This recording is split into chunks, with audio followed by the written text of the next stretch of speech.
Salut YouTube. Hier j'ai reçu un message de Nihongo Jonathan qui est brésilien et il m'a demandé si je pouvais lui expliquer, lui présenter quelques matériaux, disons des livres ou je sais pas qu'est-ce qu'il voulait exactement, des chaînes de radio ou quelque chose de divertissant pour apprendre le français. Alors j'ai commencé à réfléchir.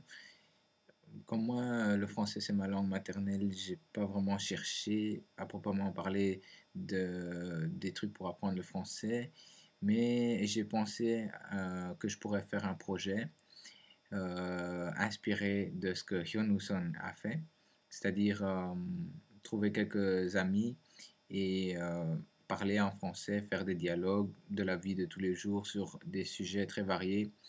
Vous pouvez me conseiller quelques sujets, et nous on peut enregistrer les conversations et puis le poster sur, je sais pas s'il y a un site pour poster ça.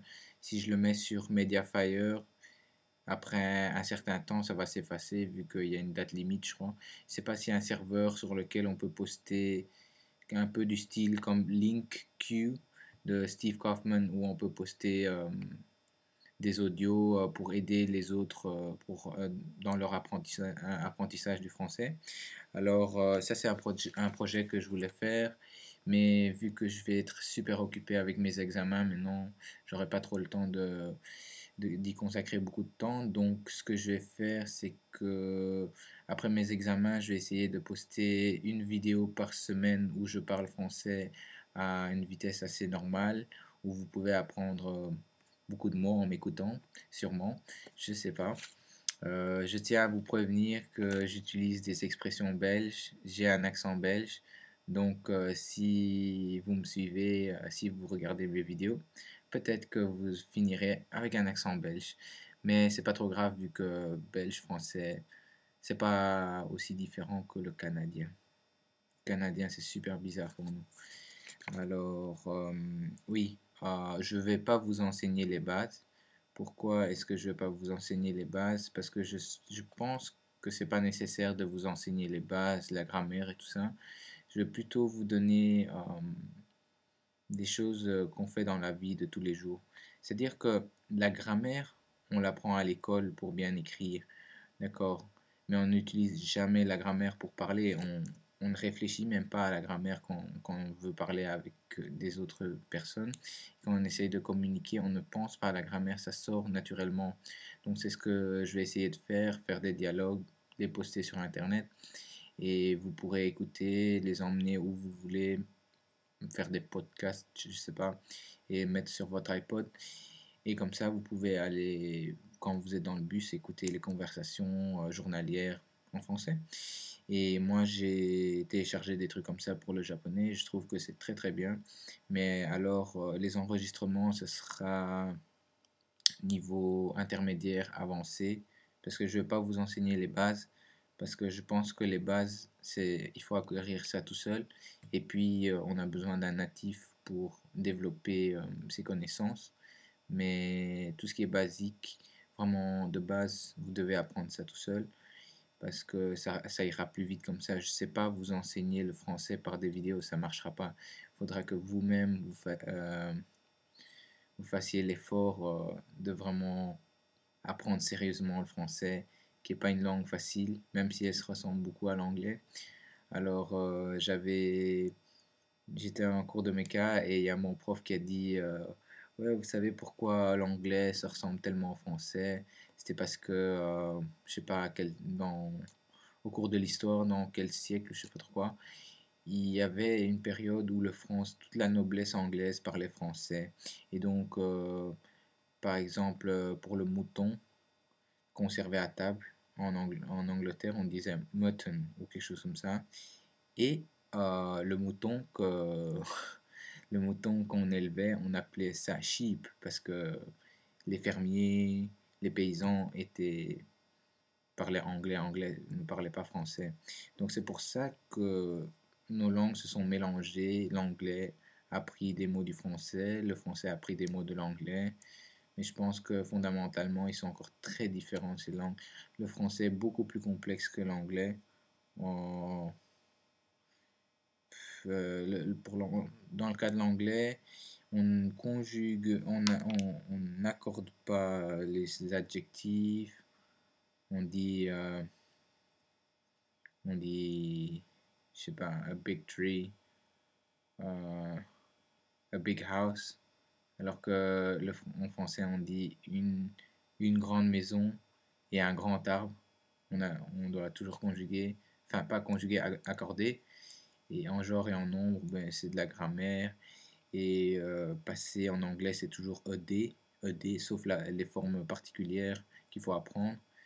Mais en français, il y a E accent aigu, EES, E accent aigu tout court, E accent aigu S.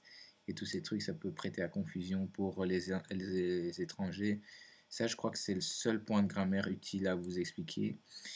Ou sinon, pour les ressources pour étudier le français, vous pouvez regarder la télé française en ligne, TF1, LCI, TV5 Monde, libertytv.com. Qu'est-ce qu'il y a encore comme télé? MCM en français. Qu'est-ce qu'on a en Belgique? On a des chaînes en néerlandais, RTL TVI, RTL TVI, c'est une chaîne francophone de Belgique.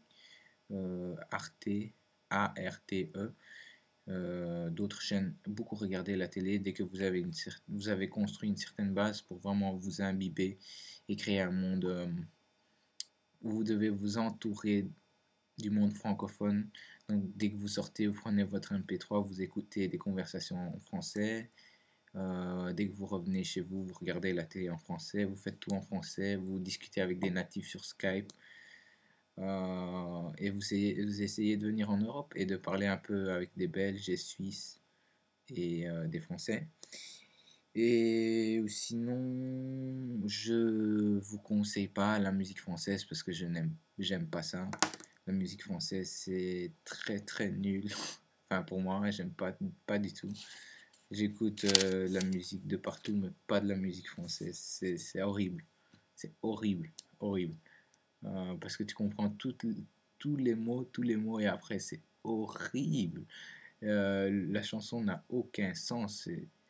C'est vraiment pas bien. Je préfère écouter des chansons dans les langues où je comprends rien du tout, comme en arabe ou en japonais. Quand ça va trop vite, je comprends rien, mais c'est beau. Mais en français, c'est pas beau. Sauf si vous comprenez rien. Peut-être que vous trouvez ça classe. Voilà, c'était juste une vidéo introduction au projet que je vais faire plus tard. Et je me demandais si ça vous intéressait vraiment. Si ça vous intéresse pas plus que ça, peut-être que je le ferai pas. Si ça vous intéresse, je vais voir le nombre de personnes qui apprennent le français et qui me regardent, qui ont un niveau intermédiaire, disons, et qui comprennent ce que je suis en train de dire maintenant. Ben, je vais leur demander de laisser un petit commentaire pour me faire savoir ce qu'ils pensent à propos de ça.